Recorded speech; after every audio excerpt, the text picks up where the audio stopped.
अंतिम समय तक हम सब मिल करके एक साथ इस युद्ध में लड़ेंगे और बिहार के टॉपर की जो गारंटी हम देते हैं, क्वालिटी कंटेंट की गारंटी जो हम देते हैं, वो हम देंगे। तो साथियों, जल्दी से एक बार सभी साथी जुड़ जाइए हमारे हुंकार 2025 में। ये दहाड़ता हुआ शेर इस बात की निशानी है कि यहां से पढ़ने के बाद वैसे ही कॉन्फिडेंस आप में भी आता है, एक ऐसा कॉन्फिडेंस कि भाई साहब अब सब कुछ कर लेंगे।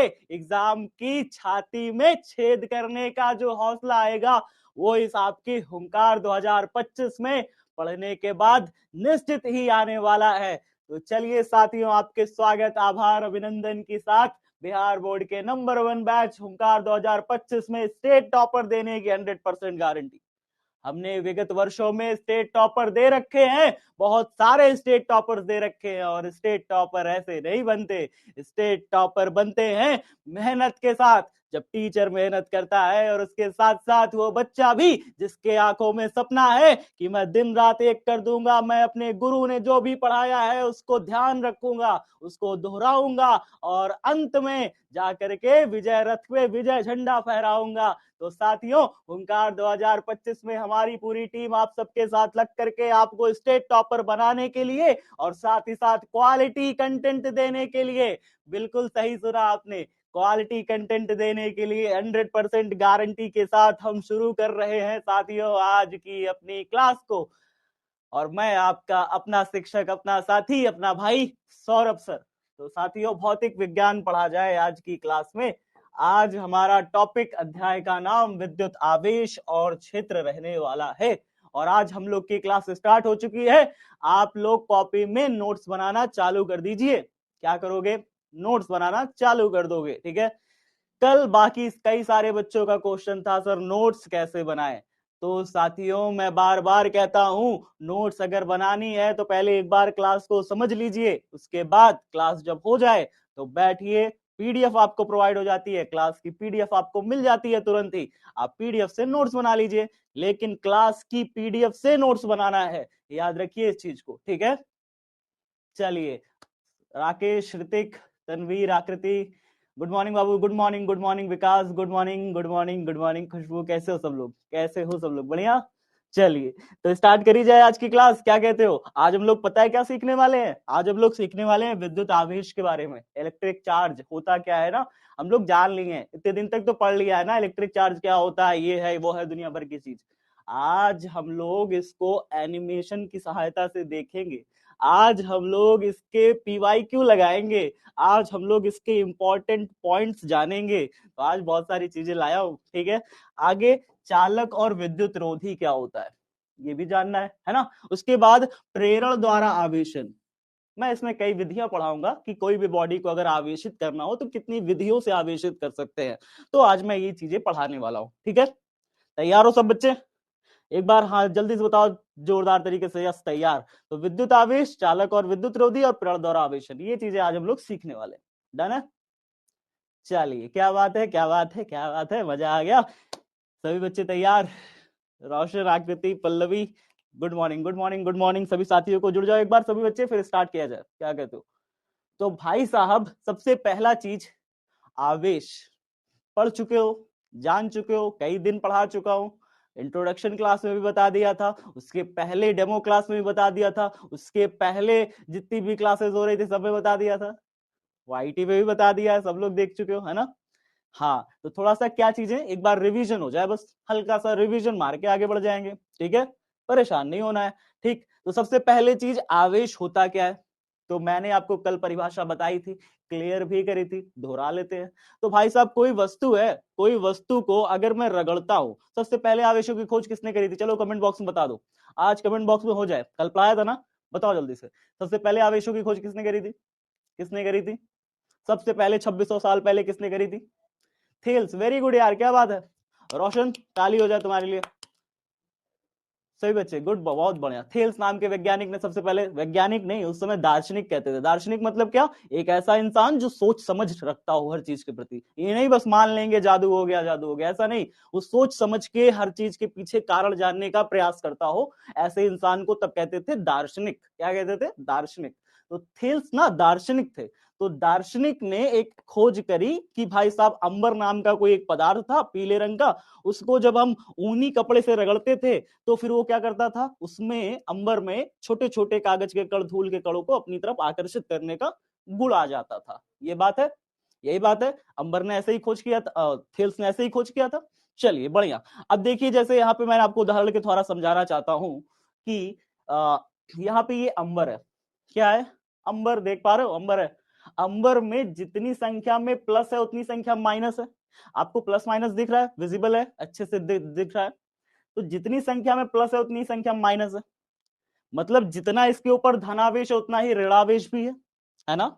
और देखिए ये क्लॉथ है, क्लॉथ मींस आप कह सकते हो ऊनी कपड़ा, है ना। अब इसके ऊपर भी देखिए 3 प्लस है 3 माइनस है, देखो 1 2 3 प्लस 3 माइनस, है ना। तो मतलब इसके पास भी जितना प्लस है माइनस है उतना ही प्लस माइनस, मतलब इसके पास भी 2 प्लस 2 माइनस, 3 प्लस 3 माइनस। अभी ये दोनों कैसी कंडीशन में है, अभी ये दोनों किस स्थिति में है, उदासीन स्थिति में है। उदासीन मतलब इसके ऊपर नेट चार्ज नहीं है, इसके ऊपर कोई भी कुल आवेश नहीं है। बात समझ में आई। जब भी किसी वस्तु पर जितने प्लस हो उतने ही माइनस हो, जैसे हमारी पेन है, पेन को मैं छू रहा हूं लेकिन करंट तो नहीं लग रहा, इसका यह मतलब है कि पेन के अंदर जितने भी प्लस हैं उतने ही माइनस हैं, इसलिए इसके ऊपर नेट चार्ज 0 है। बात समझ में आ रही है। चलिए तो यहाँ पे अंबर था हमारा, कपड़ा था, अभी इसके ऊपर नेट चार्ज देखो क्या है, 0। नेट चार्ज क्या है भाई साहब, 0। तो यहाँ पे हम लिख रहे हैं नेट चार्ज 0, देखो नेट चार्ज 0।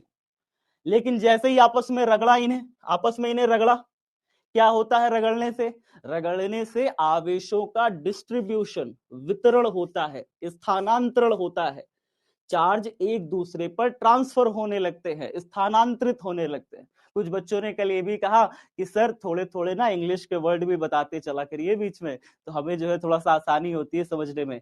तो भैया आवेश को कहते हैं चार्ज, ठीक है, क्या कहते हैं, चार्ज। और यहाँ पे आवेशों का वितरण होता है, जब भी हम आवेशों को आपस मतलब पदार्थों को आपस में रगड़ते हैं ना, तो फिर यहाँ पे घर्षण द्वारा यानी फ्रिक्शन द्वारा आवेशन होता है, यानी आवेश जो है इलेक्ट्रॉन्स प्रोटॉन्स एक दूसरे से निकल के एक बॉडी से दूसरे बॉडी पे जाते हैं। समझ रहे हो, जैसे कपड़ा से निकल करके यहाँ पे देखिए क्या हुआ, कपड़ा में कितना था, कितना इलेक्ट्रॉन था, कितना प्रोटॉन था, आप बताओ कितना इलेक्ट्रॉन कितना प्रोटॉन, भैया 3 इलेक्ट्रॉन 3 प्रोटॉन। रगड़ दिए, रगड़ने से क्या हुआ देखो, अब बताओ कितना इलेक्ट्रॉन कितना प्रोटॉन बचा।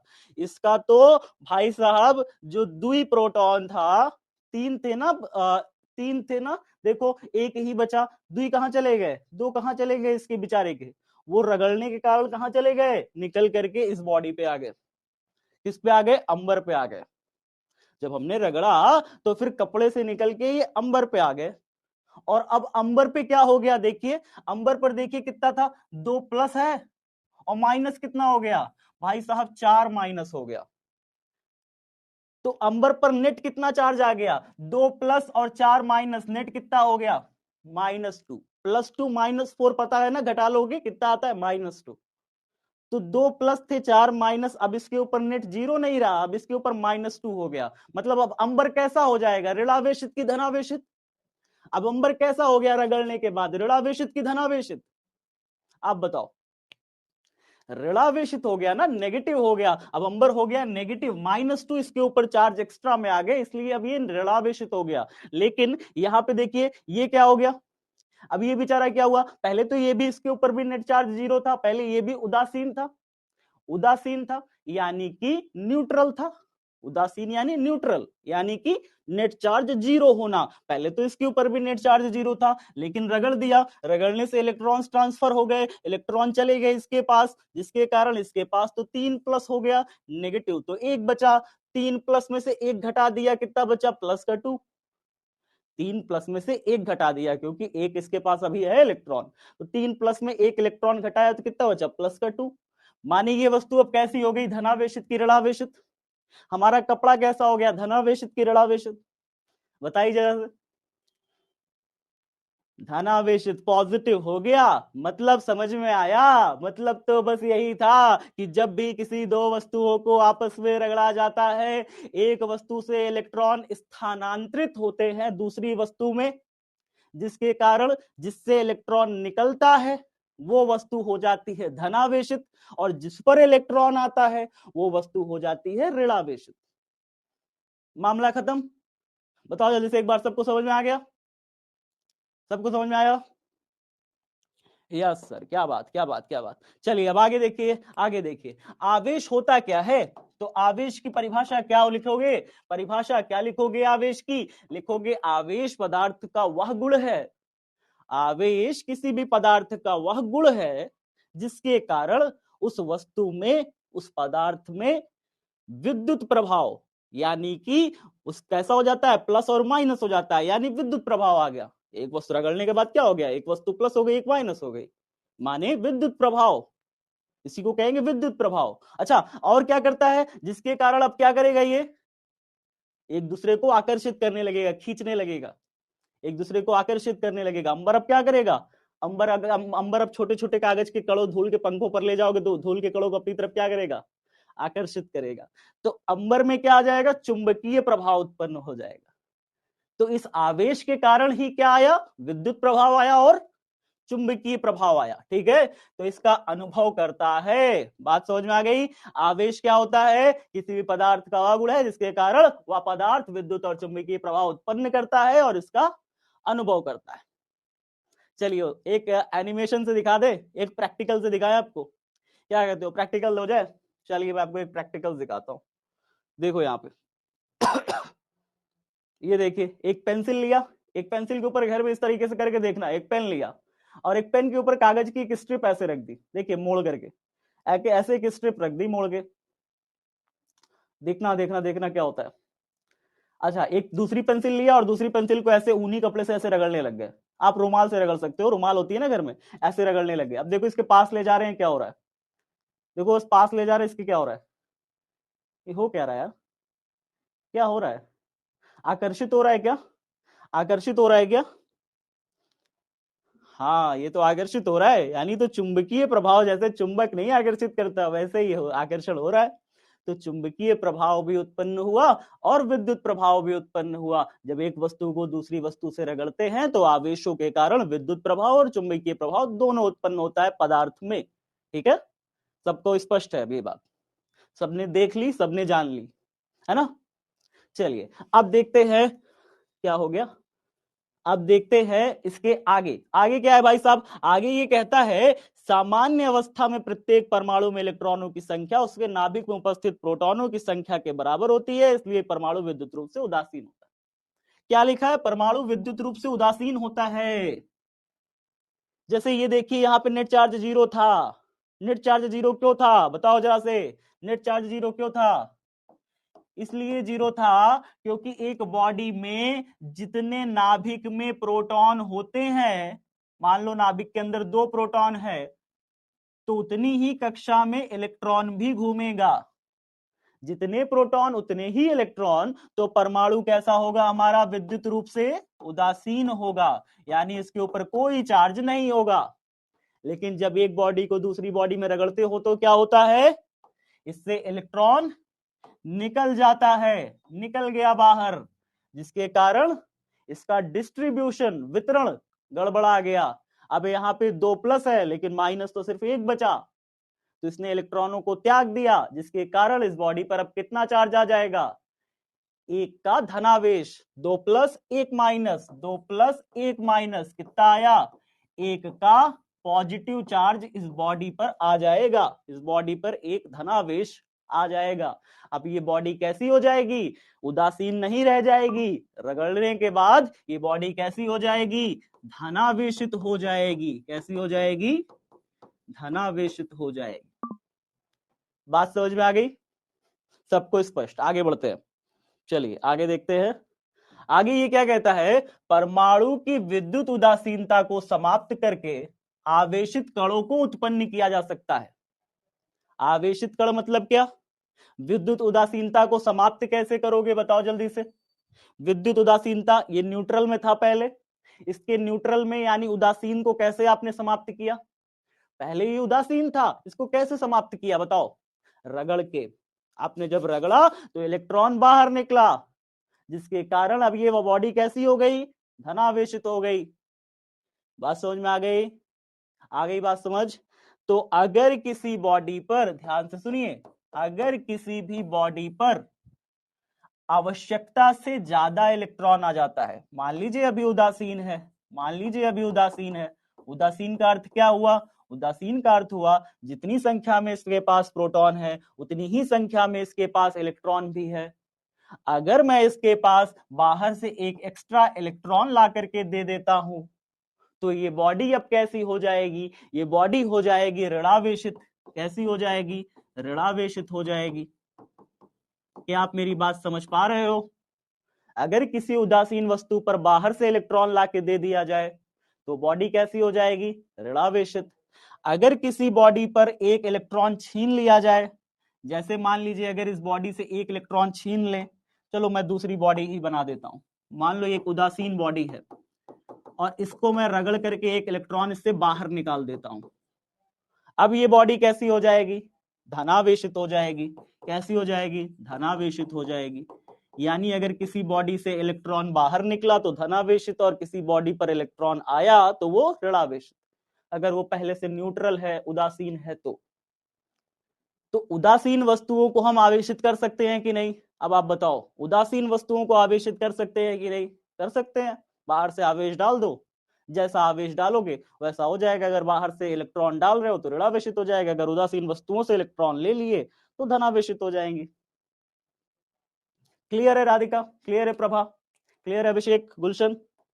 चलो बाबू, अब देखते हैं चीजों को क्या लिखी है, तो इसको भी थोड़ा पढ़ते चलिए। देखिए क्या लिखा है। लिखा है इलेक्ट्रॉनों की कमी वस्तु को धनावेश, वही तो मैंने बताया, अगर इलेक्ट्रॉन की कमी होगी तो वस्तु को क्या करना पड़ेगा? धनावेशित हो जाएंगी। जैसे यहाँ पे देखिए, अगर इससे इलेक्ट्रॉन निकाल लोगे तो इलेक्ट्रॉन की कमी हो जाएगी, तो वस्तु कैसी हो जाएगी? धनावेशित हो जाएगी।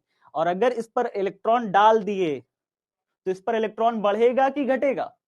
अगर बाहर से इलेक्ट्रॉन डाल दिए तो इलेक्ट्रॉन बढ़ जाएगा ना, उसके ऊपर बढ़ जाएगा ना। बाहर से तुम दे दिए, कह दिए ले लो भाई बाहर से, तो उसके ऊपर इलेक्ट्रॉन बढ़ जाएगा। जैसे ही इलेक्ट्रॉन बढ़ेगा, इलेक्ट्रॉन की अधिकता होगी, ये बॉडी कैसी हो जाएगी? ऋणावेशित हो जाएगी। इलेक्ट्रॉन निकाले तो इलेक्ट्रॉन की कमी हो जाएगी, और इलेक्ट्रॉन की कमी होने पर बॉडी कैसी हो जाती है? धनावेशित हो जाती है। तो यहाँ पे वही चीजें बताया गया कि भैया इलेक्ट्रॉन की कमी होगी तो वस्तु को धनावेश, और अधिकता होगी तो ऋणावेश। यानी नंबर ऑफ इलेक्ट्रॉन अगर ज्यादा हो गए नंबर ऑफ प्रोटॉन से बॉडी में, तो बॉडी कैसी हो जाएगी? ऋणावेश। इलेक्ट्रॉनों की संख्या ज्यादा हो जाएगी तो बॉडी कैसी हो जाएगी? ऋणावेश। यहाँ पे एनपी एनई समझ में आ रहा है? एनपी माने नंबर ऑफ प्रोटॉन, प्रोटॉनों की संख्या। अगर इलेक्ट्रॉनों की संख्या से ज्यादा हो जाए, माने ज्यादा संख्या में पॉजिटिव हो जाए, ज्यादा संख्या में धनावेश हो जाए, ऋणावेश कम हो जाए, तो बॉडी हमारी कैसी हो जाएगी? धनावेशित। कैसी हो जाएगी? धनावेशित हो जाएगी। क्या आपको सब कुछ समझ में आ गया? सब कुछ, सब इतनी सारी चीज। अच्छा सर कह रहे हैं कौन सी बुक लें?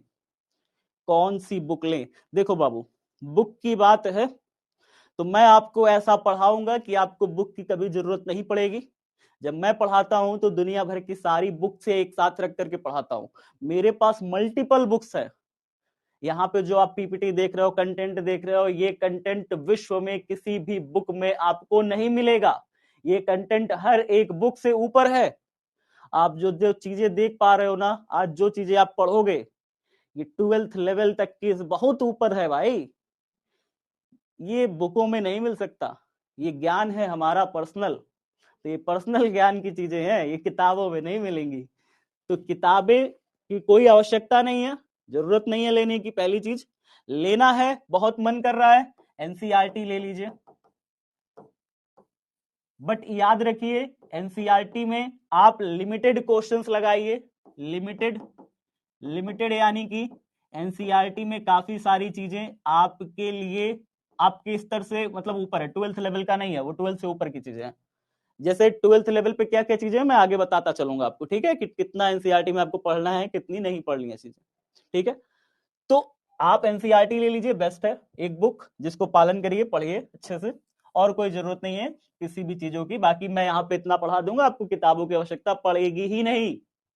बस नोट्स लो, प्रॉपर नोट करो, चीजों को पढ़ो, जो पढ़ा रहा हूं बस इसे ही, बस इतना ही काफी है टॉपर बनने के लिए, टॉपर बनने के लिए।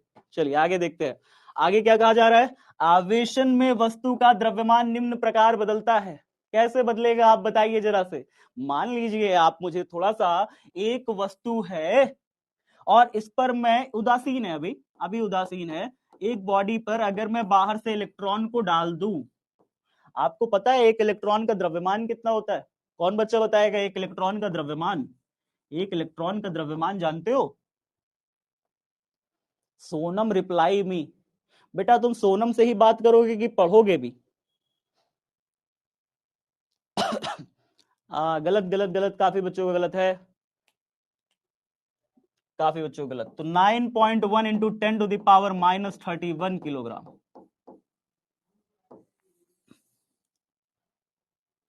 कितना है? कुलकुल पांडे, क्या बात है, समझ में नहीं आता है सर।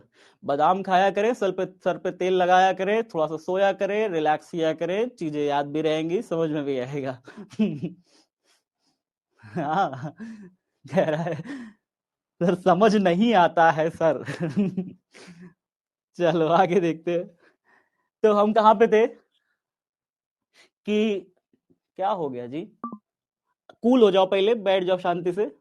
ऑब्जेक्टिव का बुक लेना है, अभी कुछ मत लो, मैं खुद ही सब कराने वाला हूं, ठीक है, परेशान नहीं हो। तो इलेक्ट्रॉन का जो द्रव्यमान होता है इतना होता है। एक इलेक्ट्रॉन का आवेश जानते हो कितना होता है? आवेश बताओ जरा, चार्ज बताओ एक इलेक्ट्रॉन का कितना होता है? एक इलेक्ट्रॉन का चार्ज कितना होता है बताओगे? 1.6 इंटू 10⁻, कितना, कितना कूलम, कितना कूलम? -19। क्या बात है, इतना तो पता है सबको, -19 कूलम। 1.6 into 10⁻⁻19 coulomb. आपको पता है एक इलेक्ट्रॉन का आवेश कितना होता है? ये क्वेश्चन आपसे कब पूछा था? 2022 में, बिहार बोर्ड में 2022 में आपसे ये क्वेश्चन पूछा था।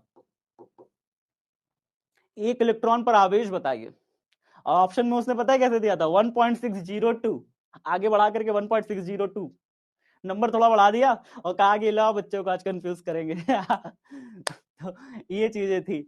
आगे देखिए, फिलहाल एक इलेक्ट्रॉन पर इतना ऋणावेश होता है। आप यहाँ पे माइनस देखिए, मैंने यहाँ पे लगा दिया है। जब यहाँ पे मैं माइनस लगा दूंगा तो मैं यहाँ नहीं लगाऊंगा, ठीक है?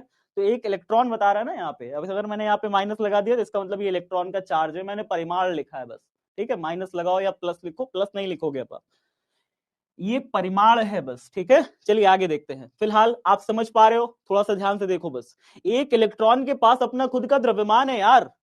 अगर कोई इलेक्ट्रॉन चला आ रहा है चुपचाप से, तो क्या सिर्फ अपने आवेश को लेकर के आ रहा है? कोई उदासीन वस्तु पर जब एक इलेक्ट्रॉन आएगा तो ये वस्तु कैसी बन जाएगी? उदासीन वस्तु कैसी बन जाएगी? मैंने आपसे कहा कि अगर उदासीन वस्तु पर इलेक्ट्रॉन आएगा तो वस्तु कैसी हो जाएगी? वस्तु हो जाएगी ऋणावेशित। लेकिन जरा ये बताओ, इलेक्ट्रॉन क्या सिर्फ अपने आवेश को लेके आया है? नहीं, ये अपने द्रव्यमान को भी लेकर आया है। यानी वस्तु को तो ऋणावेशित करेगा ही करेगा, साथ ही साथ उदासीन वस्तु का द्रव्यमान भी बढ़ा देगा। क्या कर देगा? द्रव्यमान बढ़ा देगा, क्योंकि अपने आवेश को तो लेकर आया ही आया, अपने द्रव्यमान को भी लेके आया था, उसमें द्रव्यमान भी तो था। दुनिया में कोई भी आवेश बिना द्रव्यमान के नहीं हो सकता, उसमें द्रव्यमान होगा। बात समझ में आ रही है? तो कोई भी वस्तु, कोई भी आवेश बिना द्रव्यमान के संभव नहीं है। तो अगर आवेश आ रहा है, इलेक्ट्रॉन आ रहा है किसी भी बॉडी पर, तो बॉडी को ऋणावेशित करता है, साथ ही साथ उसके द्रव्यमान को भी क्या करता है? बढ़ा देता है। लेकिन अगर इलेक्ट्रॉन निकल जाए, अगर इलेक्ट्रॉन निकल जाए, लेट से देखो भाई, उदासीन वस्तु से अगर इलेक्ट्रॉन निकाल लूं तो क्या इस वस्तु का द्रव्यमान घट जाएगा? बिल्कुल घट जाएगा, क्योंकि आपने इसमें से द्रव्यमान निकाल लिया। इलेक्ट्रॉन जब गया तो अपना द्रव्यमान लेके बाहर निकला, जिसके कारण इस वस्तु का द्रव्यमान क्या हुआ? घट गया। क्या हुआ भाई? घट गया। अभी इससे पहले क्या था? इसका द्रव्यमान बढ़ गया था। जब बाहर से इलेक्ट्रॉन आएगा, वस्तु ऋणावेशित होगी और उसका द्रव्यमान बढ़ जाएगा। लेकिन अगर इलेक्ट्रॉन निकला, वस्तु धनावेशित होगी और उसका द्रव्यमान घट जाएगा। बात समझ में आ गई सबको? जल्दी एक बार बताओ। Yes sir, yes sir, yes sir, yes sir. चलो चलो चलो चलो, आगे देखो आगे देखो आगे देखो, फटाफट अब आगे देखो क्या लिखा है ये। समान प्रकृति के आवेश एक दूसरे को प्रतिकर्षित करते हैं और असमान प्रकृति के आवेश एक दूसरे को आकर्षित करते हैं। यहाँ पे दो प्लस प्लस चार्ज बना है, यहाँ पे दो माइनस माइनस चार्ज बना है। प्लस प्लस चार्जों को जब हम आपस में पास पास लाते हैं ना, ये पता है क्या करते हैं, दूर भागने की कोशिश करते हैं। माइनस माइनस चार्जों को पास पास लाते हैं ना, तो ये भी दूर भागने की कोशिश करते हैं। समझ रहे हो मेरी बातें? इसे कहते हैं सजातीय आवेश। क्या कहते हैं? सजातीय आवेश। सजातीय आवेश like charges repel each other. सजातीय आवेश एक दूसरे को प्रतिकर्षित करते हैं। Like charges repel each other. सजातीय आवेश प्रतिकर्षित करते हैं। जबकि अगर एक प्लस एक माइनस रख दूं, एक प्लस एक माइनस रख दूं, क्या कर रहे हैं? पास आने की कोशिश करते हैं, यानी विजातीय आवेश। इन्हें क्या कहते हैं? विजातीय आवेश। तो विजातीय आवेश यानी एक प्लस हो गया और एक माइनस, विजातीय। तो विजातीय यानी एक प्लस एक माइनस, क्या होगा? आकर्षण। प्लस प्लस माइनस माइनस पास आने पर प्रतिकर्षण। स्पष्ट है सब बच्चों को? जल्दी बताओ एक बार। चलो अब आवेशों के मात्रक पे आ जाया जाए। आवेशों के मात्रक पे आ जाया जाए। आवेशों का मात्रक एसआई पद्धति में आवेश का मात्रक होता है एम्पियर सेकेंड। एसआई पद्धति में क्या होता है? Ampere second. इसी को कूलम भी कहते हैं। क्या कहते हैं? कूलम। तो कूलम कह लो या फिर आप कह लो एम्पियर गुणे सेकेंड। ठीक है, बात समझ में आया? फॉर्मूला अभी मैं आपको आगे पढ़ाऊंगा, क्यू बराबर आई इंटू टी। क्या पढ़ाऊंगा? आई इंटू में टी। आई यहाँ पे धारा है। आई क्या है यहाँ पे? धारा, विद्युत धारा। और टी यहाँ पे है समय। जब एक सेकंड समय में, एक सेकंड समय में एक एम्पियर की धारा बहती है, एक सेकंड समय में एक एम्पियर की धारा बहती है, तो अगर धारा को मैं एक एम्पियर रख लूं, समय को मैं एक सेकंड रख लूं, तो 1 × 1 गुणा करूंगा तो कितना आएगा बताओ? 1 आएगा। यानी आंसर क्या हो गया? 1 कूलम। अगर एक सेकंड समय में एक एम्पियर की धारा बहे किसी तार में, तो हम कहते हैं भैया इस तार में 1 कूलम का आवेश बह रहा है। क्या कहते हैं? इस तार में 1 कूलम का आवेश बह रहा है। तो अगर किसी तार में एक सेकंड में, कितना छोटा सा एक सेकंड होता है बताओ, टुक का सही से चला जाता है। अगर एक सेकंड में 1 एम्पियर करंट बहे, तो हम कहते हैं भाई साहब कि उस तार में 1 कूलम आवेश बह रहा है।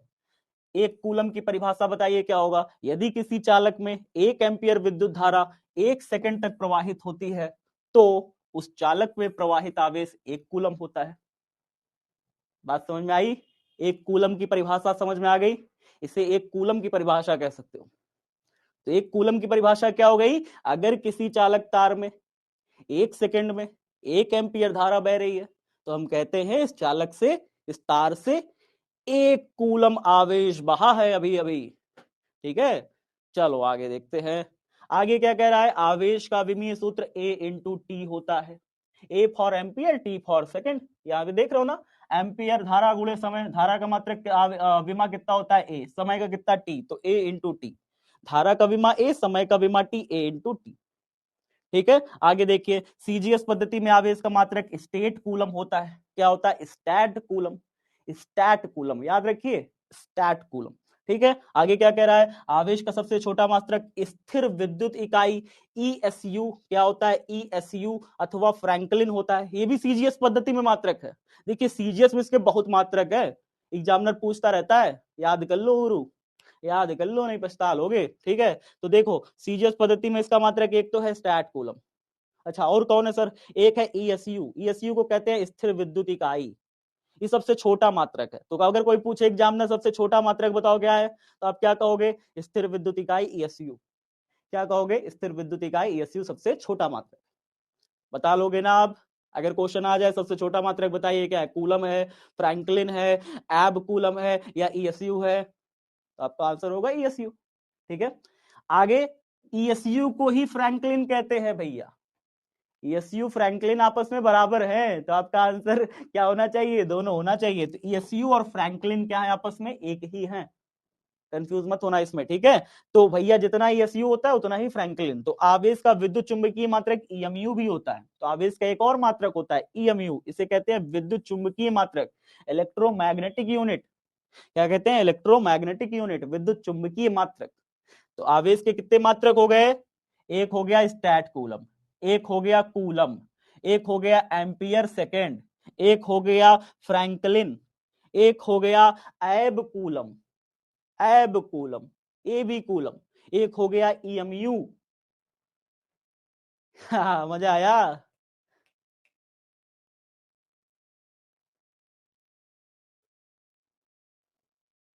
ठीक है, आगे देखिए, आगे देखिए क्या कह रहा है। एक कूलम जो होता है 3 × 10⁻⁹ ईएसयू के बराबर होता है। ये चीजें आपको याद करनी है, ठीक है। एग्जाम में आपसे पूछा था, कब पूछा था? 2011 2012 में। मैं आपसे बता रहा हूं 2011 और 2012 में एक बहुत ही शानदार क्वेश्चन पूछा था। पता है क्या क्वेश्चन पूछा था आपसे? पूछा था कि भाई साहब एक कूलम में कितना ईएसयू होता है, ऐसे क्वेश्चन पूछा था। और फिर इसी को पलट दिया था, कहा था एक ईएसयू में कितना कूलम होता है। देख रहे हो, एक क्वेश्चन को पलट पलट के पूछा था। एक कूलम में होता है भैया 3 × 10⁹ ईएसयू, और एक ईएसयू में कितना कूलम होता है? तो आपका आंसर होगा भैया ये 3 इधर गुणा इधर आएगा, भागे में चला जाएगा, तो ये हो जाएगा 1/3। और ये 10⁹ इधर गुणा इधर आएगा, भागे में चला जाएगा, तो इधर आएगा 10⁻⁻9 बन गया। बात समझ में आ गई? एक 2011 में पूछा था, एक 2012 में पूछा था, समझे? ये 2011 और 2012 में पूछे गए आपके सवाल है, आपको पता होना चाहिए, है ना? जाके देखना पीवाईक्यूज, इतना, समझे ना? टॉप पर ऐसे थोड़ी ना निकाला जाता है, मेहनत लगती है, और वो मेहनत हम करते हैं आपके साथ, समझे? विद्याकुल एक विश्वास का नाम है। यहाँ पे जो नाम लिखा है ना, ये एक विश्वास है, बिहार बोर्ड में नाम चले कि भाई टॉपर निकलते हैं ऐसे। आगे देखते हैं, अगला है हमारा चालक और विद्युत रोधी। इसे पढ़ते हैं थोड़ा सा। चालक और विद्युत रोधी आखिरकार होता क्या है?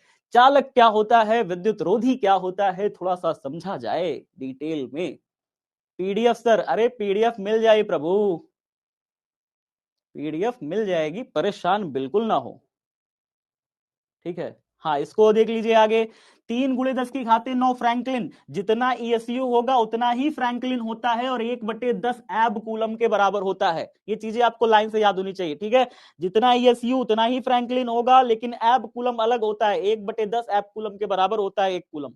एक कूलम 1/10 एब कूलम के बराबर होता है। याद रहेगा ना सबको? आपकी शादी हो गई सर, अरे यार शादी ही करवा लो। हमारी शादी हो जाएगी तो पढ़ाएगा कौन? आप बताओ जरा, कौन पढ़ाएगा? भाभी पढ़ाएंगे, ले भाई नहीं, तब तो फिर हम पढ़ा ही ना पाएंगे। आपको पता है, मैंने अपने घर वालों से बोल रखा है, मैंने अपने घर वालों से बोल रखा है कि मेरी जिंदगी मेरे स्टूडेंट्स के नाम हो गई है। अब मुझे ना तो परिवार से लेना देना है, ना किसी चीज से। मैं सिर्फ एक चीज को पसंद करता हूँ, विद्याकुल। I love Vidyakul. यहाँ पे जो धड़कन बजती है वो विद्याकुल के लिए है। तो मैंने सब कुछ छोड़ करके सिर्फ विद्याकुल को समर्पित हो गया। मुझे कुछ नहीं चाहिए, परिवार रिश्तेदार सब कुछ नहीं, सिर्फ आप और विद्याकुल, दो चीजें, और कुछ नहीं।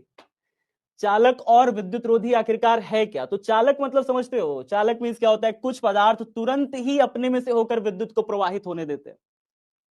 कुछ पदार्थ, ध्यान से सुनिएगा, बहुत बड़ी लाइन है, बहुत बड़ी लाइन है भाई, बहुत बड़ी लाइन है। क्या बोला इसने? कुछ पदार्थ, कुछ पदार्थ तुरंत ही अपने में से होकर के विद्युत धारा को प्रवाहित करने देते हैं। जैसे अगर मैं कोई एक पदार्थ ले लूं, जैसे मैं एक चालक ले लेता हूं, जैसे मान लो कि लोहे की हमने एक छड़ ले ली, तो लोहे की छड़ अगर मैंने ली, तो लोहे की छड़ को जब मैं आवेशित करता हूं ना, तो ये आवेश जो है यहां से चल के यहां तक चला जाता है। तो एक बॉडी को अगर मैं इस साइड से आवेश दूं और इस साइड पर पहुंच जाए, दूसरे साइड पर बहुत जल्दी से चल के पहुंच जाए, तो वो बॉडी कैसी कहलाती है? वो बॉडी कहलाती है चालक, जिसमें आवेश का प्रवाह हो सके। क्या हो सके? प्रवाह, बड़े ही आसानी से हो सके, बहुत ही आसानी से हो सके। तो इसको हम क्या कहते हैं? चालक। तो जब भी किसी वस्तु में आवेशों का प्रवाह बड़े ही सरलता से हो सके, हम उसे चालक कह देंगे। अच्छा, फिर अचालक या विद्युत रोधी क्या होता है? अचालक या विद्युत रोधी, देखिए नाम में से स्पष्ट है, विद्युत रोधी। रोधी मतलब क्या? अवरोध उत्पन्न करने वाला। अवरोध उत्पन्न करने वाला, अवरोध मतलब रुकावट पैदा करने वाला। माने विद्युत धारा को आसानी से बहने नहीं देगा, विद्युत आवेश को एक जगह से दूसरे जगह आसानी से नहीं जाने देगा। तो जो भी चीज विद्युत आवेश को बहने से रोकती है, एक जगह से दूसरे जगह नहीं जाने देती, जहां पे डालोगे वहीं पर रह जाएगा। मतलब अगर मैं इस पे मैं थोड़ा सा आवेश लेकर के इस सिरे पर डाल दूं, वो इस सिरे पे जाए ही ना, यहीं पे इकट्ठा हो जाए, जहां पे रखूं वहीं पर इकट्ठा रह जाए। तो अगर पूरी बॉडी पर नहीं फैलता, एक जगह पर ही इकट्ठा रह जाता है, तो ऐसी बॉडी क्या कहलाती है? हमारी कहलाती है विद्युत रोधी। तो यहां पर देखिए क्या कहा जा रहा है, कुछ पदार्थ तुरंत ही अपने में से होकर विद्युत को प्रवाहित होने देते हैं, जबकि कुछ अन्य ऐसा नहीं करते। जो पदार्थ आसानी से अपने से होकर के विद्युत को प्रवाहित होने देते हैं, उन्हें चालक कहते हैं। आगे क्या कहता है, उनमें ऐसे विद्युत आवेश होते हैं जो पदार्थ के भीतर गति के लिए अपेक्षाकृत स्वतंत्र होते हैं। समझ रहे हो? अभी मैं जब तीसरा चैप्टर आएगा ना, तो तीसरा चैप्टर विद्युत धारा में बहुत ही शानदार तरीके से पढ़ाऊंगा मुक्त आवेशों के बारे में। क्या पढ़ाऊंगा? फ्री इलेक्ट्रॉन्स के बारे में।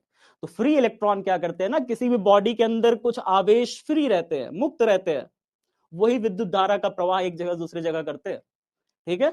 तो जैसे कि धातुएं, मानव, जंतु शरीर, पृथ्वी, सब चालक है। क्या है? चालक। और आगे देखिए बात क्या कह रहा है, कांच, पार्सलेन, प्लास्टिक, नायलॉन, लकड़ी जैसी अधिकांश धातुएं अपने से होकर प्रवाहित नहीं होने देती विद्युत धारा। तब प्रवाहित होने देंगी जब इस पर विद्युत पर उच्च प्रतिरोध लगाती हैं, बहुत ज्यादा ये हाई रेजिस्टेंस लगाती हैं, तभी ये विद्युत धारा को प्रवाहित नहीं होने देती, रुकावट पैदा करती हैं। देखिए यहाँ पे प्रतिरोध मतलब होता है रुकावट। ठीक है? ये रुकावट पैदा करती है विद्युत धारा के प्रवाह में, नहीं जाने देती विद्युत धारा को आगे खुद से होकर के बहने। इसलिए क्या करता है, इसलिए जो है यहाँ पे, इसलिए अधिकांश अधातुएं अपने से होकर प्रवाहित होने वाली विद्युत पर उच्च प्रतिरोध लगाती है, बहुत हाई रेजिस्टेंस लगा देंगी। ऐसे जैसे आदमी चल के चला आ रहा हो, दौड़ते दौड़ते दौड़ते दौड़ते सामने हाथी खड़ा हो जाए, हाथी कहेगा कि अब जाने ही नहीं देंगे, हाथी खड़ा हो गया, तुम आगे कैसे जाओगे? तो हाई रेजिस्टेंस लगा देती है, उच्च प्रतिरोध लगा देती है, रुकावट पैदा कर देती है, जिसके कारण विद्युत धारा उन पदार्थों में बह नहीं पाती। तो जिन पदार्थों में नहीं बह पाती उसे क्या कहते हैं? जिन पदार्थों में आवेश का प्रवाह नहीं हो सकेगा उसे क्या कहेंगे? आचालक। क्या कहेंगे? विद्युत रोधी। क्या कहेंगे? इंसुलेटर। बात समझ में आई? तो कई सारे नाम हैं, अचालक, विद्युत रोधी, इंसुलेटर। ठीक है? आगे चालक को क्या कहते हैं? कंडक्टर कहते हैं। विद्युत रोधी को क्या कहते हैं? इंसुलेटर कहते हैं। तो इंसुलेटर, और ये क्या है? कंडक्टर। Conductor, conductor, conductor. ठीक है, चलिए आगे देखते हैं। आगे क्या है हमारे पास? मैं कुछ उदाहरण लाया हूं, जैसे कंडक्टर्स के उदाहरण देखिए, कंडक्टर्स एंड इंसुलेटर्स। यहाँ पे देखिए, जैसे कॉपर का तार है, एक कंडक्टर है। ग्राफाइट, ग्राफाइट समझते हो? ग्राफाइट माने जो पेंसिल होती है ना, पेंसिल की बात नहीं कर रहा, पेंसिल की जो लेड है ना, जो पेंसिल की लिखने वाली जो होती है ना, उसको कहते हैं ग्राफाइट की। ठीक है? वो कोयला का बना होता है, कोयला का एक उत्तम तरीका है ग्राफाइट।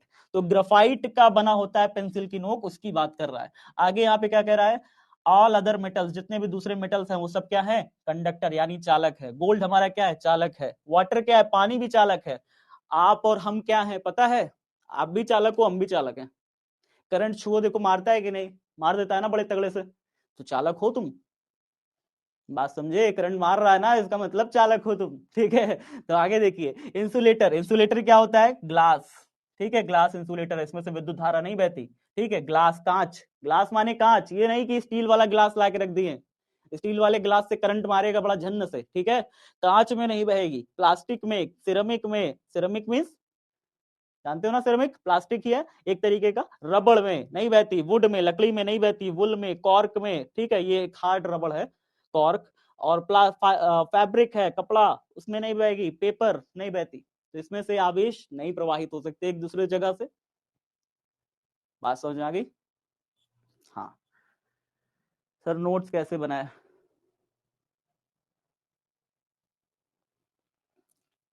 चलिए आगे देखते हैं, आगे फटाफट देखते हैं। अब आगे है बिंदु आवेश के बारे में थोड़ा सा जान लीजिए। बिंदु आवेश के बारे में थोड़ा सा जान लीजिए, लेकिन कुछ चीजों के बारे में और डिटेल से भी समझते हैं। देखिए, जब कुछ आवेश किसी चालक पर स्थानांतरित होता है तो वह तुरंत ही उस चालक के समस्त पृष्ठ पर फैल जाता है। क्या बोला है, बड़ी बात है ना। इसके विपरीत यदि कुछ आवेश किसी विद्युत रोधी को दे तो वह वहीं पर रहता है। मैंने अभी आपको बताया ये बात, मैंने कहा ना इस रिमोट पर, ये रिमोट कैसा है, ये रिमोट तो विद्युत रोधी है ना, प्लास्टिक का बना है, प्लास्टिक तो विद्युत रोधी होती है, इंसुलेटर है, इसमें आवेश बहेगा ही नहीं। तो अगर मैं इसको आवेश दूंगा इस कोने पर, तो ये कोने पर ही आवेश रह जाएगा, पूरे में फैलेगा नहीं। लेकिन अगर ये चालक का बना होता, अगर ये लोहे का बना होता रिमोट, मैं इसको आवेश देता तो ये आवेश इसके पूरी बॉडी पर फैल जाता। बात समझ में आ रही है। तो अगर मैं किसी चालक को आवेश देता हूं, पूरी बॉडी पर फैल जाता है। किसी भी अचालक, कुचालक या फिर विद्युत रोधी, इसको कई नाम होते हैं यार, इसके नाम है, इसको कहते हैं अचालक, कुचालक, विद्युत रोधी। इसको अगर मैं आवेश देता हूं तो क्या होता है भाई साहब, ये वहीं पर रहता है, नहीं फैलता। क्लियर है सर। पानी में बहुत तेज झटका मारेगा करंट का, पानी में बहुत तेज फैलता है करंट, है ना। हाँ, पानी से मजाक मत करना, करंट मार देगा। कई कई बार बारिश में ऐसा नहीं होता है, बारिश में मैंने तो देख रखा है भाई, मेरे एक थे दोस्त थे, उसमें पानी में बरसात का पानी हुआ था और तार बिजली का टूट करके ऐसे पानी में से लटक गया था। और भाई साहब जैसे वो देखा नहीं, साइकिल से था, साइकिल चलाते चलाते चला गया और उसने एक पैर रख दिया पानी में, और जो उसको करंट मारा, कोई नहीं बचा पाया। पानी बहुत तेज करंट मारता है, मजाक मत करना। बारिश में बहुत ध्यान से चला करो। बिंदु आवेश क्या होता है, ध्यान से देखिए। बिंदु आवेश मतलब पॉजिटिव चार्ज, बहुत ही छोटा चार्ज हो, छोटा सा आवेश हो। बिंदु आवेश मतलब बिंदु भर का छोटा सा आवेश। अच्छा, नाम से ऐसे ही लगता है ना, बिंदु भर का छोटा सा आवेश बिंदु आवेश होगा, ऐसा नहीं है। देखो ध्यान से, बिंदु आवेश है क्या, समझो, समझो थोड़ा सा बिंदु आवेश क्या है। देखिए, मान लीजिए कि कोई एक बॉडी है और इस बॉडी पर, बॉडी मतलब कैसी है, चालक है। अब इस पर मैंने आवेश जब बाहर से दिया तो वो आवेश इसकी बॉडी पर बराबर से फैल गया। चालक को जब मैं आवेश देता हूं तो आवेश क्या होता है, उसकी बॉडी पर बराबर से फैल जाता है। तो मैंने इसको धनावेश दिया था जिसके कारण इसकी बॉडी पर बराबर से फैल गया। अच्छा, अब अगर इसको बाहर से आप कहीं पर देखोगे ना, बाहर से कहीं पर देखोगे तो आपको पता है ये सारा आवेश जो है इस तरीके से व्यवहार करता है कि सारा आवेश इसके केंद्र पर बैठा हुआ है। कहां पर बैठा हुआ है, केंद्र पर। आपको पता है ये बात। जैसे हम लोग द्रव्यमान केंद्र पढ़े थे कक्षा 11 में, याद करो, हम लोग द्रव्यमान केंद्र पढ़े थे। क्या पढ़े थे कक्षा 11 में, द्रव्यमान केंद्र के बारे में। द्रव्यमान केंद्र के बारे में हम लोगों ने क्या पढ़ा था, बताओ। हमने पढ़ा था कि भाई साहब कोई एक ऐसी वस्तु होती है, कोई भी वस्तु, जैसे ये हमारी, कोई भी, हमारे हाथ में एक पेन है, एक वस्तु इस तरीके से व्यवहार करती है कि उसका समस्त द्रव्यमान उसके सेंटर पर है। देख रहे हो, वस्तु बैलेंस है, उंगली पर पेन बैलेंस है, आपको दिख रही है। तो समस्त वस्तु इस तरीके से व्यवहार करती है कि उसका समस्त द्रव्यमान कहां है, उसके केंद्र पर केंद्रित है, सेंटर पर केंद्रित है। हर एक वस्तु ऐसे व्यवहार करती है कि समस्त द्रव्यमान उसका कहां स्थित है, उसके केंद्र पर। इसी प्रकार से कोई भी चालक कैसे व्यवहार करता है, ऐसे व्यवहार करता है कि इसका समस्त आवेश कैसा, किस पर, कहां पर है। कोई भी चालक ऐसे व्यवहार करता है कि उसके पृष्ठ पर फैला समस्त आवेश कहां पे रखा हुआ है, उसके केंद्र पर रखा हुआ है, सेंटर ओ पर रखा हुआ है। इसलिए इस चालक को भी बाहर से क्या कहा जाएगा, देखने पर बिंदु आवेश कहा जाएगा। क्या कहा जाएगा, इस पूरे चालक को भी बिंदु आवेश कहेंगे भैया। क्यों कहेंगे, क्योंकि ये ऐसे व्यवहार करता है कि समस्त आवेश इसका सेंटर पे है, इसलिए इसको भी हम बिंदु आवेश मान लेते हैं। तो बिंदु आवेश हम मानते हैं, बात समझ में आई। हर चीज को बिंदु आवेश हम मान सकते हैं, ठीक है। चालकों को विशेषकर बिंदु आवेश मान लिया जाता है, ठीक है। अच्छा, आगे देखते हैं, आगे देखते हैं। जैसे यहाँ पे देखिए कुछ चीजें यहाँ पे बोली गई हैं। क्या कहा गया है, यदि किसी निश्चित आकार की आवेशित वस्तु के कारण उसके बाहर उत्पन्न विद्युत क्षेत्र व्युत्क्रम वर्ग का पालन करे तो वह वस्तु विद्युत आवेश की तरह व्यवहार करती है। कोई वस्तु विद्युत आवेश की तरह व्यवहार करती है, कब करती है, तब करती है जब मैंने आपको कल कहा था, क्या कहा था कल, मैंने आपको समझाया था, थोड़ा सा याद करो कल मैंने आपको समझाया था कि यहाँ पर जितना पास में विद्युत क्षेत्र होगा ना ज्यादा होगा, जैसे जैसे दूर जाओगे विद्युत क्षेत्र कम होता जाएगा। पास में विद्युत क्षेत्र ज्यादा होना और दूर में विद्युत क्षेत्र कम होते जाना। जब भी कोई बॉडी ऐसे व्यवहार करती है ना कि पास में ज्यादा विद्युत क्षेत्र और दूर जाते जाते कम विद्युत क्षेत्र होता जाए, तो इसे कहते हैं व्युत्क्रम वर्ग का पालन करना। किसे क्या कहते हैं हम इसे? इसे हम कहते हैं व्युत्क्रम वर्ग का पालन करना। व्युत्क्रम वर्ग का पालन करना, याद रखिएगा इस चीज को। मतलब दूरी के व्युत्क्रम वर्ग होती है। जो ई होता है विद्युत क्षेत्र की तीव्रता होती है, वो दूरी के वर्ग के व्युत्क्रम में होती है, 1/r²। जैसे जैसे आप दूरी बढ़ाते चले जाते हो, दूर जाते जाते हो, आपका विद्युत क्षेत्र कम होता जाता है। विद्युत क्षेत्र कम होता जाता है। बात समझ में आ रही है? विद्युत क्षेत्र कल बताया था ना थोड़ा सा, वही अभी और डिटेल में आगे पढ़ेंगे, धीरे धीरे पढ़ते चलेंगे आगे, और है चीजें, ठीक है। तो इसी को कहते हैं व्युत्क्रम वर्ग का पालन करना। जब भी कोई चालक किस तरीके से व्युत्क्रम वर्ग का पालन करता है, हम उस चालक को क्या मान लेते हैं? उस चालक को हम क्या मान लेते हैं भाई साहब? बिंदु आवेश मान लेते हैं। क्या मान लेते हैं? बिंदु आवेश मान लेते हैं। ठीक है, सबको समझ में आया? तो बिंदु आवेश क्या होता है? यदि किसी निश्चित आकार की आवेशित वस्तु के कारण उसके बाहर उत्पन्न विद्युत क्षेत्र व्युत्क्रम वर्ग का पालन करे, तो यह वस्तु बिंदु आवेश की तरह व्यवहार करती है। तो यह चालक वस्तु किस तरह व्यवहार करेगी? बिंदु आवेश की तरह व्यवहार करेगी। भैया बात ना करो, पढ़ाई करो। बतिया करे में बिजी रहोगे तो कहां से समझ में आएगी चीजें? अब 12 में चले गए हो, थोड़ा सीरियस हो जाओ भाई। सीरियस नहीं होगे सर, हम आपके सर यानी कि मैं सर पटकता रह जाऊंगा। सर सर पटकते रह जाएंगे, सर सर करके सर पटकते रह जाएंगे, और आप जो है समझते नहीं हो यार बात को। पढ़ाई में ध्यान लगाओ यार, 12 में चले गए, थोड़ा सीरियस हो जाओ। एक विलगित आवेशित गोला सतह के समीपस्थ बिंदुओं और दूरस्थ बिंदुओं के लिए बिंदु आवेश की तरह व्यवहार करता है। क्या बात है यार, ये तो बड़ा सही बोल दिया। क्या बोला मैंने अभी? यही बताया आपको कि एक विलगित आवेशित गोला, ये गोला ही तो है। सतह के दूर बिंदु हो चाहे पास बिंदु हो, इसके लिए ये गोला कैसे व्यवहार करता है? बिंदु आवेश की तरह व्यवहार करता है। ये पूरा गोला बिंदु आवेश की तरह व्यवहार करता है। इससे दूर जाओगे तो विद्युत क्षेत्र कम होता जाता है, पास आओगे तो विद्युत क्षेत्र बढ़ता जाता है। पूरा का पूरा आवेश ऐसे व्यवहार करता है कि समस्त आवेश इसके केंद्र पर रखा है। भाई साहब, बिंदु आवेश, पॉइंट चार्ज, पॉइंट चार्ज। बात स्पष्ट है? चलिए चलिए आगे देखते हैं। चालक पर आवेश।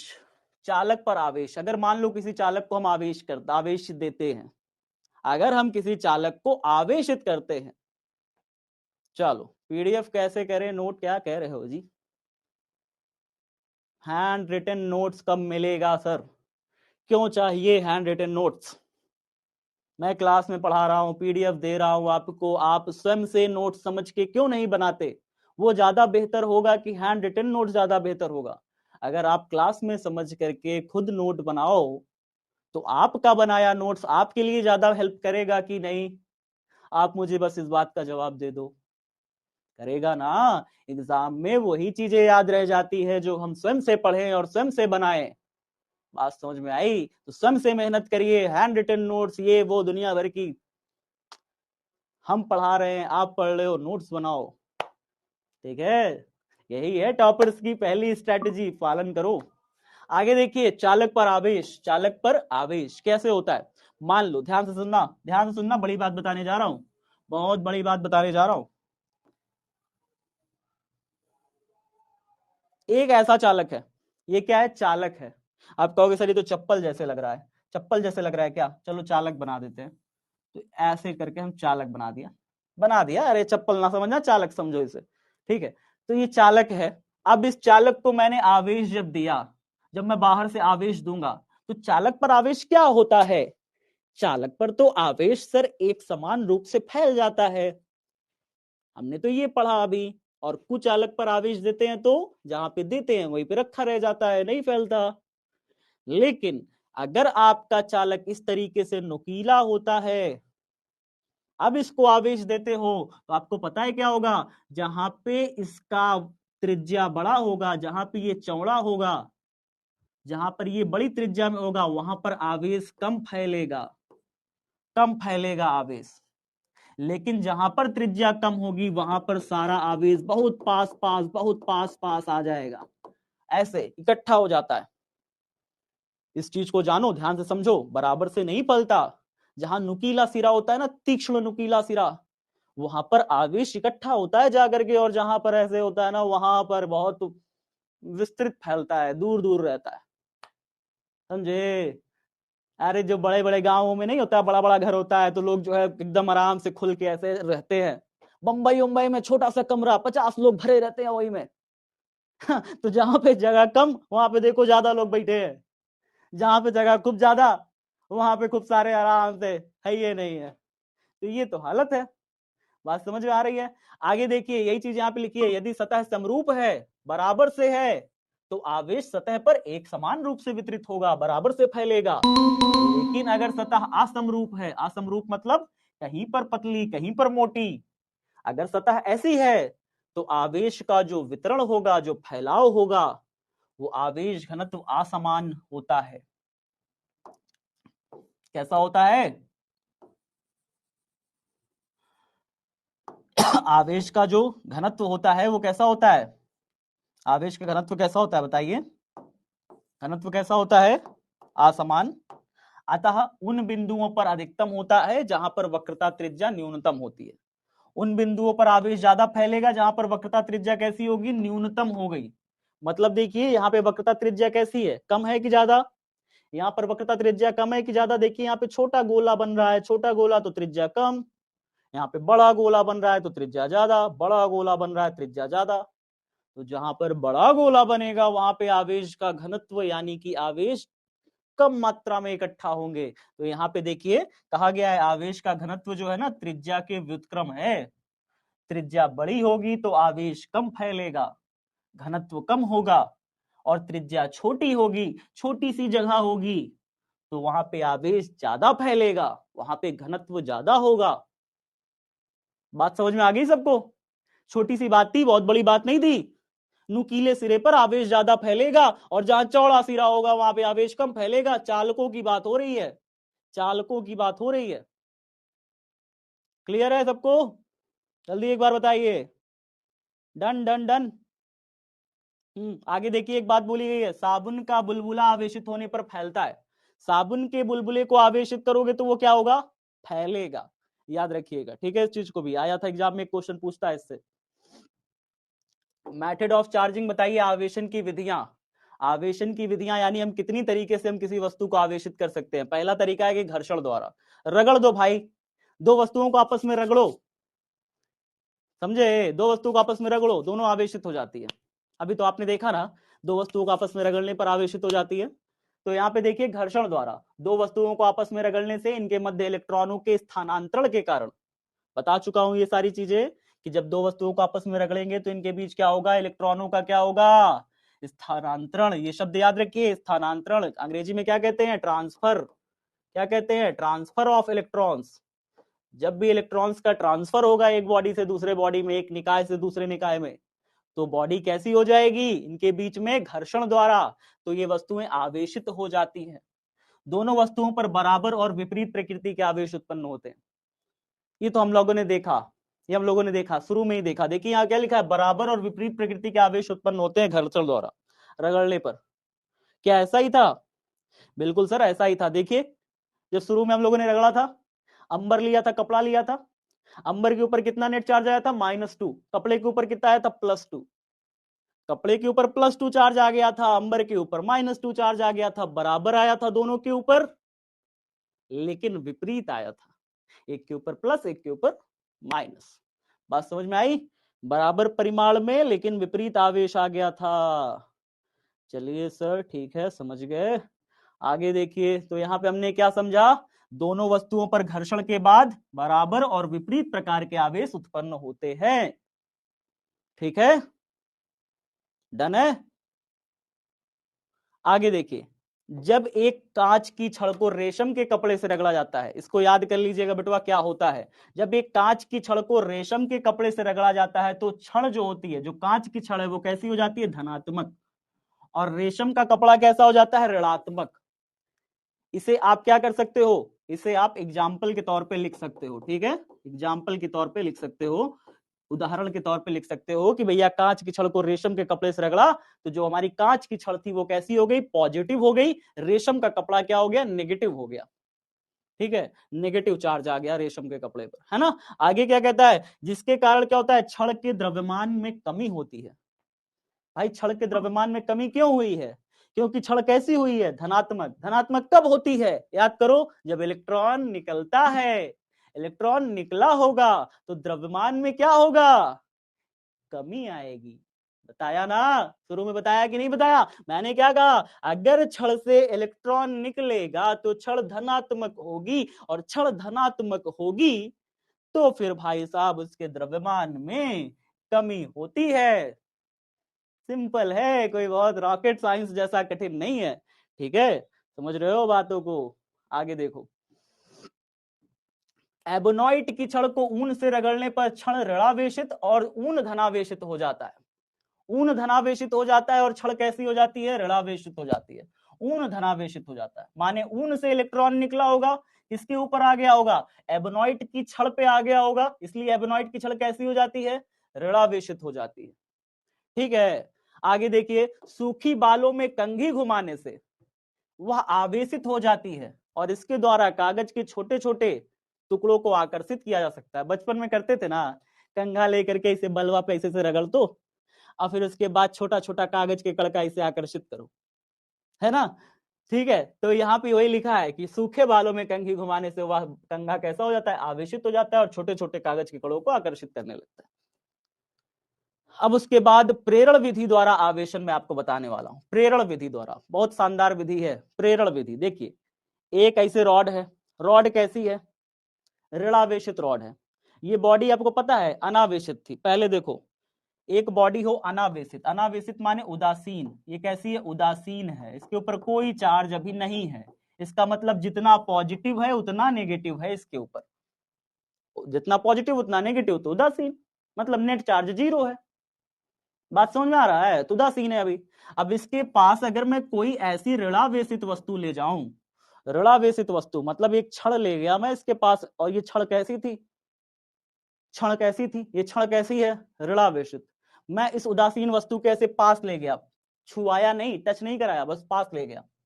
आपको पता है क्या होगा, इसके जो पास वाली सिरे होंगे ना, इसका जो पास वाला मतलब छड़ के पास इधर तरफ वाला, इसके पास पॉजिटिव आ जाएगा, पॉजिटिव आवेश आ जाएगा, और जो दूर वाला सिरा होगा इसके ऊपर नेगेटिव आवेश अपने आप उत्पन्न हो जाता है, अपने आप।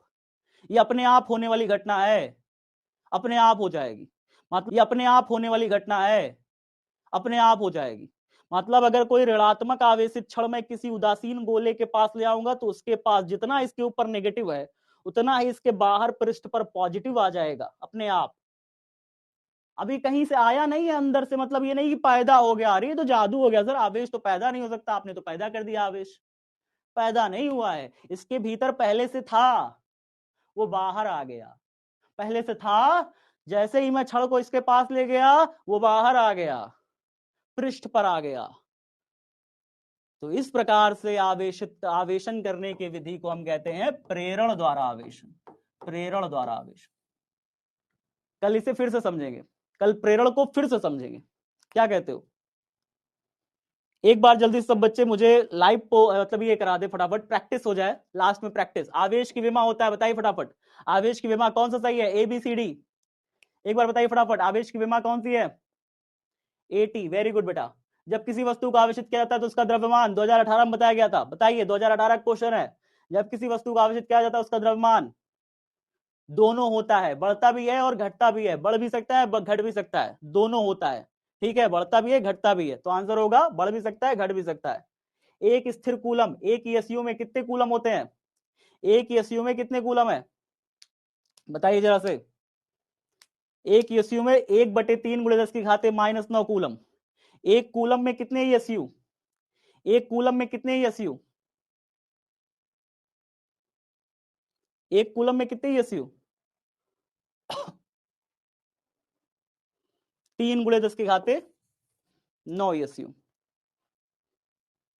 ठीक है। आगे देखिए, अगला बताइए फटाफट, इलेक्ट्रॉन का विशिष्ट आवेश क्या होता है? कौन बच्चा इसे बताएगा?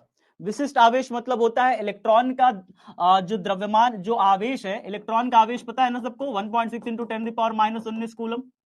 और इलेक्ट्रॉन का द्रव्यमान भी पता है सबको, बताइए इलेक्ट्रॉन का द्रव्यमान कितना है? 9.1 इंटू 10⁻31 किलोग्राम।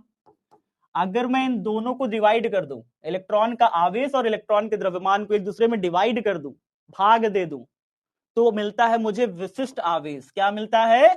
विशिष्ट आवेश। और इलेक्ट्रॉन का विशिष्ट आवेश पता है कितना होता है? 1.8 इंटू 10⁻11। कितना होता है? 1.8 इंटू 10⁻11। दोनों को जब डिवाइड करते हैं तो इतना आता है। ठीक है, आगे देखिए, निम्न में कौन इलेक्ट्रॉन पर आवेश के लिए सही है? कौन इलेक्ट्रॉन पर आवेश के लिए सही है, जल्दी बताइए। इलेक्ट्रॉन पर आवेश के लिए कौन सही है? 1.6 इंटू 10⁻⁻19 कूलम। अरे सारे ऑप्शन सेम हो गए क्या? -19 कूलम। इसको -19 कर लीजिए, इसको -20 करिए, इसको -21 करिए। इस तरीके से एग्जाम में आपको कंफ्यूज किया था। ठीक है, तो 1.602 इंटू 10⁻19 कूलम। तो आपका ये वाला ऑप्शन बिल्कुल बी सही नंबर हो जाएगा। ठीक है, चलिए, तो इतनी सारी चीजें सबको समझ में आ गई? एक बार जल्दी इस कमेंट बॉक्स में बताइए फटाफट, सबको समझ में आ गई?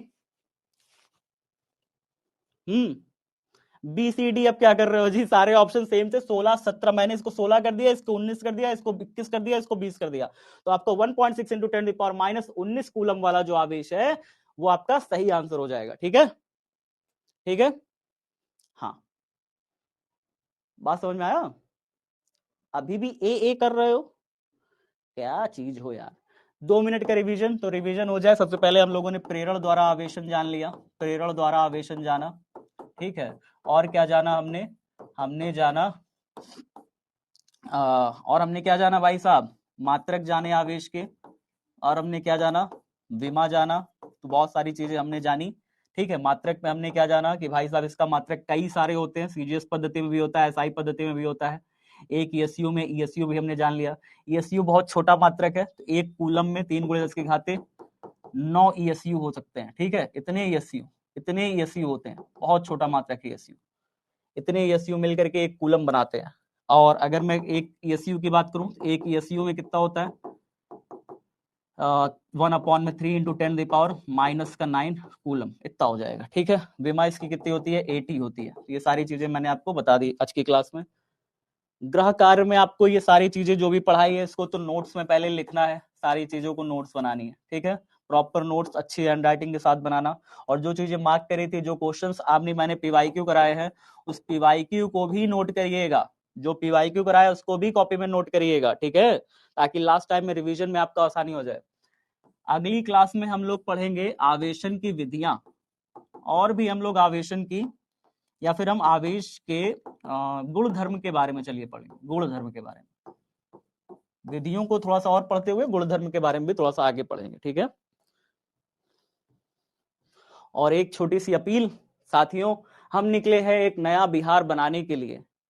ये बिल्कुल दिल से अपील है।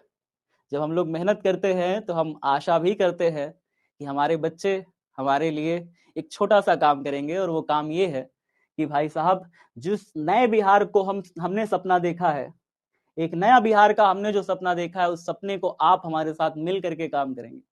अपने आसपास के जितने भी भाई बहन हैं, दोस्त हैं, मित्र हैं, साथी हैं, आपसे छोटे हैं, आपसे बड़े हैं, उन सबको बताइए